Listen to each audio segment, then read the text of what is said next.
4, 3, 2, 1. MDS2, we have ignition, we have a liftoff. Roll program is in on time. Vehicle response is normal. Very smooth flight, very, very small attitude disturbances.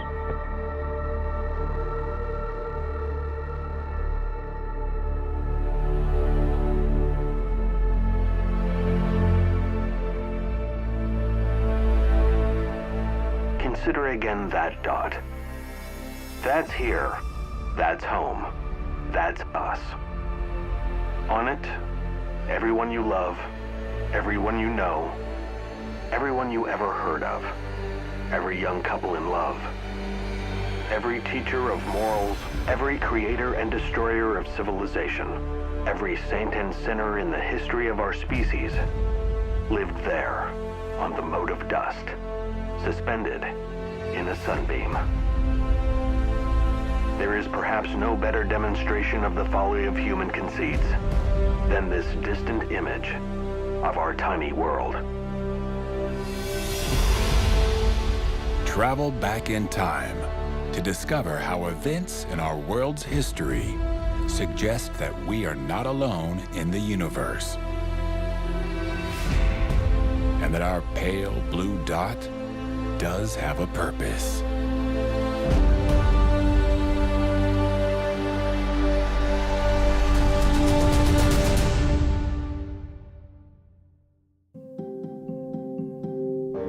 Thousands of years ago, in an area now known as the cradle of civilization, an ambitious king had an encounter that would shape the world to come. Babylon was the greatest city on earth, and its legacy still lives on. Passing through its imposing Ishtar Gate, travelers found a city teeming with life and full of gold and riches. This crowning jewel of antiquity was the envy of the world. Any visitor to Babylon at the height of its power would be absolutely staggered by the spectacle of its monumental architecture and by the fact that there gathered in the city were people from all over the world. It was a true metropolis. Babylon proclaimed itself to be the first city in the world. It was the city that the gods had first created, and this conceit reflected the fact that it was indeed a metropolis of an order and scale that the world had never seen before. One night, Babylon's king Nebuchadnezzar was awoken by an unusual dream.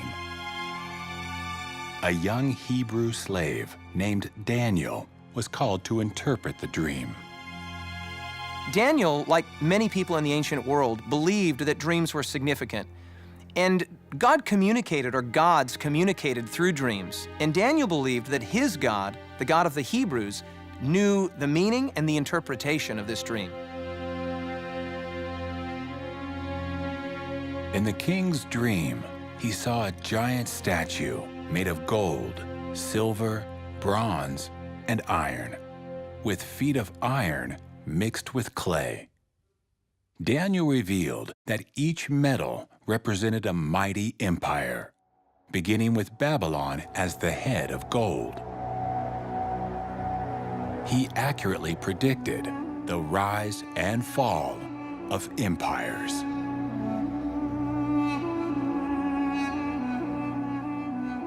But what evidence is there that Daniel wrote of events before they happened? The Dead Sea Scrolls contain sections of Daniel's writings and are dated to the 2nd century BC.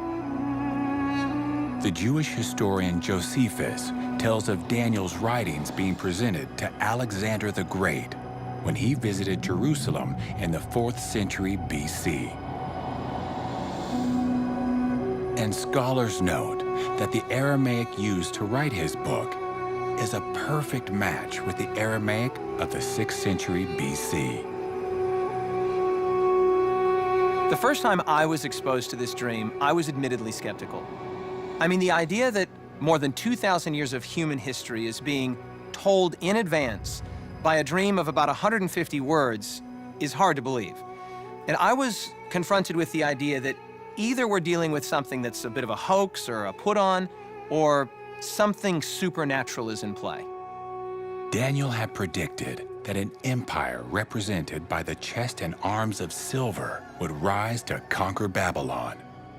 At the height of Babylonian dominance, Daniel foretold that an inferior kingdom will rise.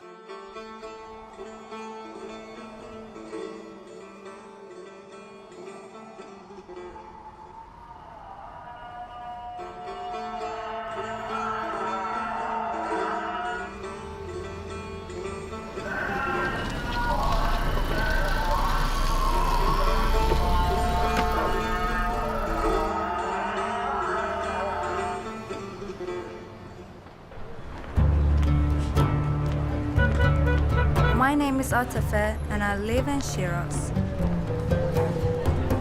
It is one of the most beautiful cities of Iran, known for its gardens and poets. In my spare time, I love to take photos.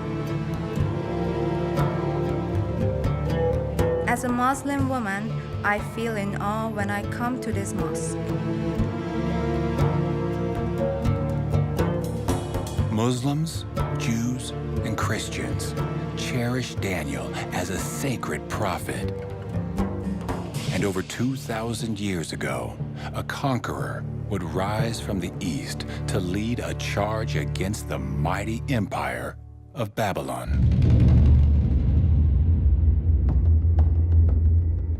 For some years before the fall of Babylon, the Babylonians knew that the king of what they called Parsu, or Persia, a man named Cyrus, was conquering large parts of the world beyond their borders.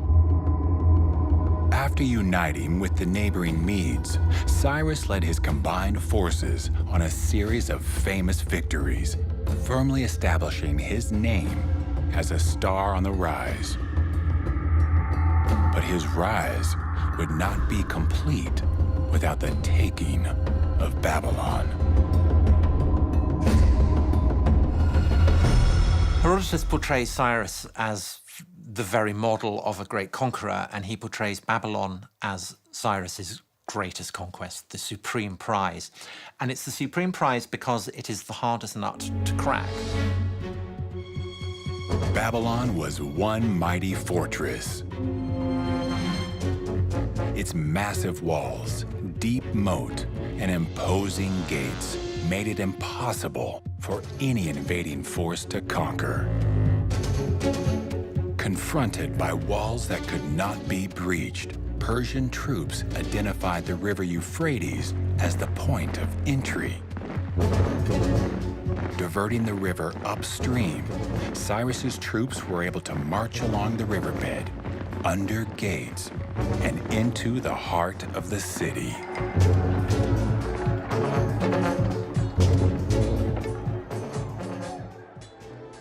The walls of Babylon seemed impregnable to any invading force. And yet, in one of the great mysteries in history, the great city of Babylon fell in a single night into the hands of Cyrus. And it is only once Cyrus has taken Babylon that the king of Persia can worthily call himself the king of the world. Cyrus's conquests laid the foundation for the Medo-Persian Empire. Their large palace complexes can still be seen today.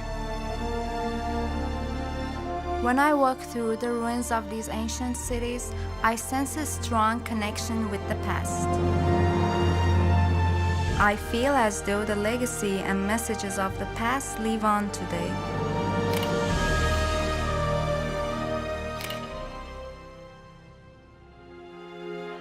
After conquering what seemed like the whole world, Cyrus died in battle. His tomb stands testimony to his enduring legacy. Today, Cyrus is still recognized as one of our country's greatest heroes. The empire he created was built on respect for others and a desire for lasting peace. I think that is something we all want.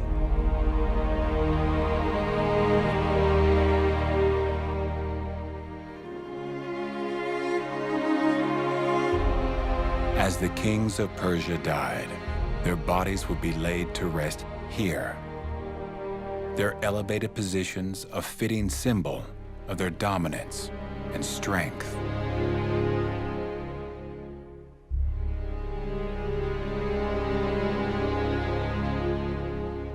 But there is an unfinished tomb here. The last of the Persian kings was only just warming the throne when he would come face to face with an agent of Daniel's prophecy.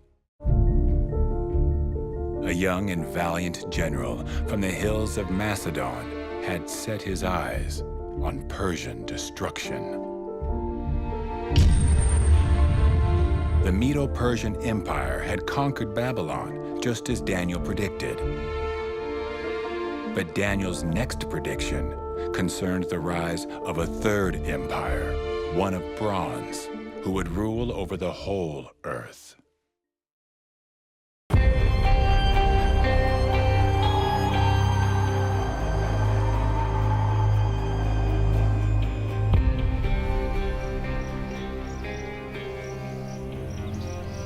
The climbing here is like a tradition, passes from father to son. We have easy routes and small rocks, and we have the big rocks. The highest top of the rocks is 250 meters. Fears coming with climbing, and you enjoy climbing most when you fear. Before I climb, usually take some breaths. It's quiet up there. You're feeling the loneliness.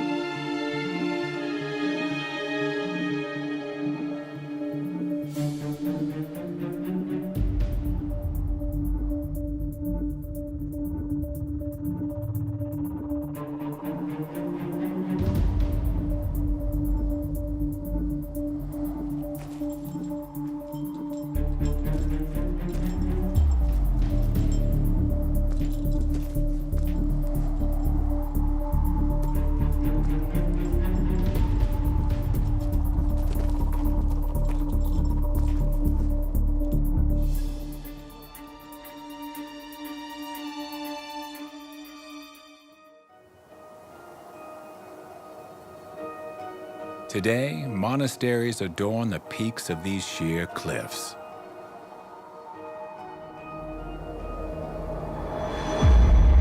In the 14th century, a lone monk named Verlam scaled these steep rock faces to construct a monastery.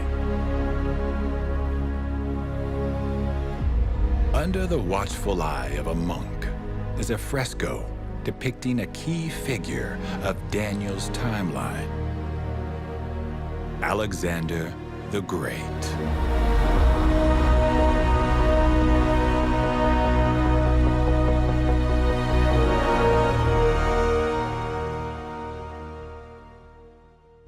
Alexander was born in the small state of Macedon. Upon becoming king at the age of 20, he proposed the unthinkable: to invade the mighty Persian Empire. Early victories filled Alexander with confidence, but it would be the dusty plain of Gaugamela where Alexander would risk it all. He invades Mesopotamia, Iraq, in the consciousness that by doing so, he will have the whole empire of the world in his hands if he wins. This is it. This is the absolute decisive battle, because whoever wins this one is going to be either still the king of Persia or the new king of Persia. The Persian king had sent him a peace offer saying that, you have the western half and leave me with the eastern half and we will have peace on those terms. And Alexander's right-hand man, a general called Parmenio, said that if I were you, I would accept these terms. To which Alexander said, yeah, and if I were you, I would accept them. But he's not. He's Alexander. It's impossible for him to accept terms. He has to push on. He has to go to the limits. In all of the battles he fought, really, he was just going to go for it and just go for the jugular. The climax of his entire reign was approaching. Everything hung on it. Leading his forces towards the right flank, Alexander forced a gap to emerge in the Persian line. Persian chariots reacted by charging towards the Greek center. Alexander exploited the opening and pursued the retreating Persian king on horseback. Although heavily outnumbered on foreign soil, Alexander commanded a famous victory to bring about the downfall of one empire and the rise of another. The Empire of Silver was replaced by the Empire of Bronze, just as Daniel had said it would. There is a sense in which Alexander was a terrifying and blood-stained opponent, and we should absolutely not romanticize him. He killed a lot of people, and his greatness was raised amid the blood of a lot of people.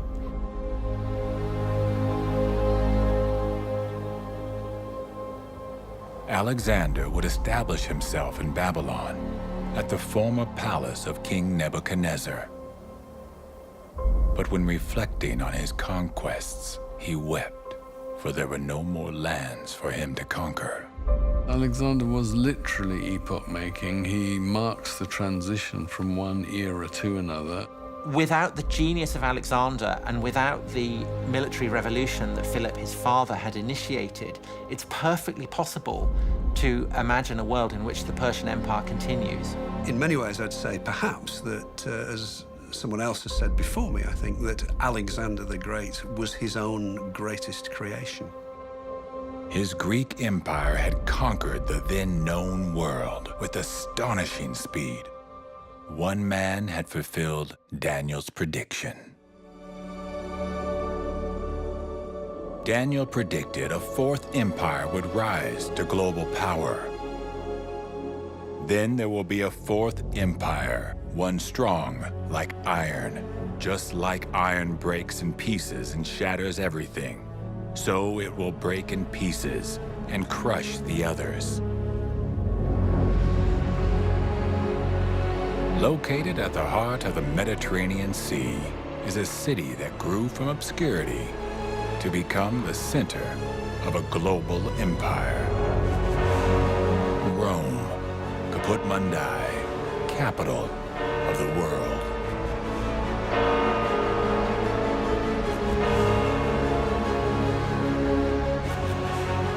Architectural wonders still stand, lasting symbols of strength and ambition.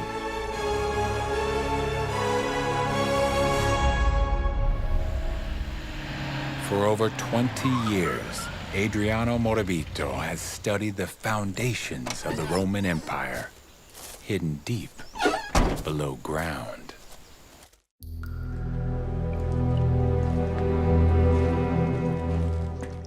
Many people come to Rome to visit what is above ground, but what lays underground is much more. Rome was a mega city of the past. The greatness of the Roman Empire is due to the network of roads that were made to conquer the different territories, and by creating for every city a proper aqueduct.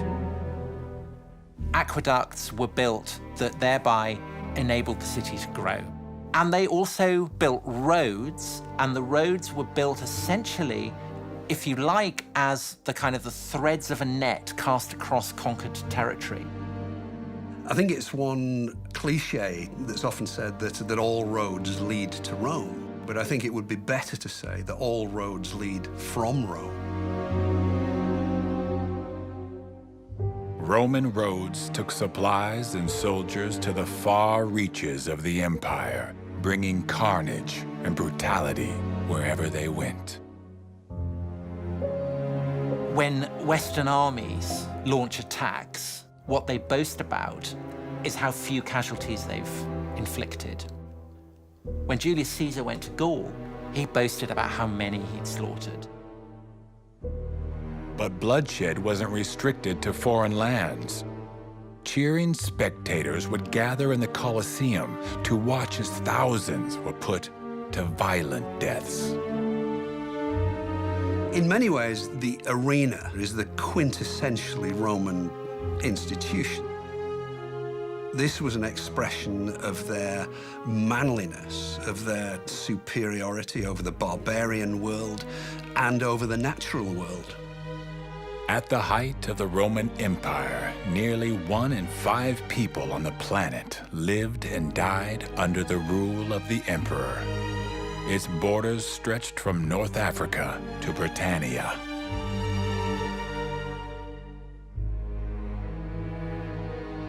By 476 AD, barbarian invasions had reduced the Roman Empire's borders to a size not seen in 6 centuries. There were predators on the margins, people called barbarians by the Romans. Many of them were dominated by the Romans and lost their freedoms to them, and obviously they resented and hated that. They were able to step in and take over vast chunks of what had been the Roman Empire.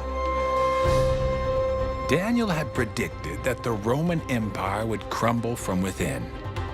As you saw the feet and toes, partly of clay and partly of iron, so the kingdom shall be divided, and partly strong and partly fragile. Barbarian tribes divided the Roman Empire, and these new nations would lay the foundation for Europe to come. For Europeans, Rome is the ghost that will not go away. And almost the moment that the rule of the Caesars had collapsed, there were people who wanted to try and restore it. There's a sense in which you could argue that the Roman Empire never really fell, and that we, as modern Europeans, are just latter-day Romans. Daniel's next prediction was that European kings and queens would seek to repair the divided empire through marriage alliances. As you saw, the iron mixed with soft clay, so they will mix with one another in marriage. But they will not hold together, just as iron does not mix with clay.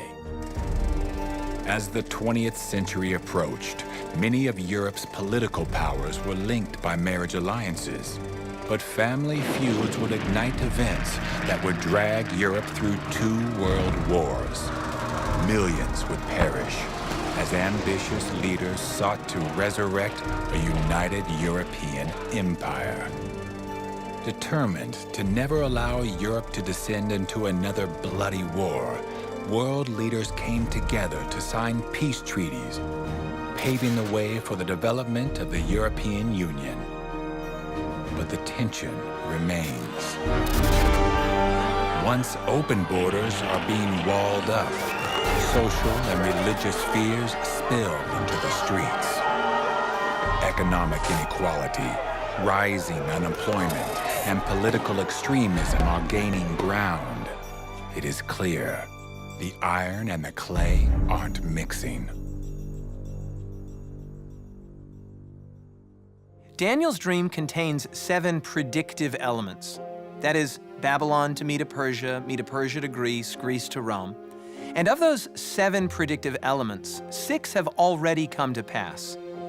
Now, just the sheer force of logic and of the odds would suggest that if 6 of the 7 predictive elements have happened, that the 7th is very likely to happen as well. Daniel predicted that the gold of Babylon would pass into the hands of another. The empire of Cyrus would would come to an end.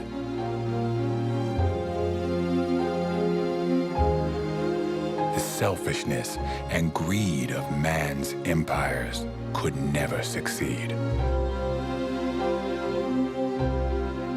The strength and brutality of the Roman Empire would meet its match. Its borders fragmenting, divided from within, and efforts to unite against the word of God would continually fail. The final predictive element is that a stone cut out without hands, that's Daniel's way of saying a supernatural intervention, would strike the image on the feet of iron and clay. This would signify the end of all earthly kingdoms, and that God would establish finally his own eternal kingdom. Today, our pale blue dot is positioned at the end of Daniel's timeline. He predicted that during the time of modern Europe, God would return to Earth to establish his eternal kingdom.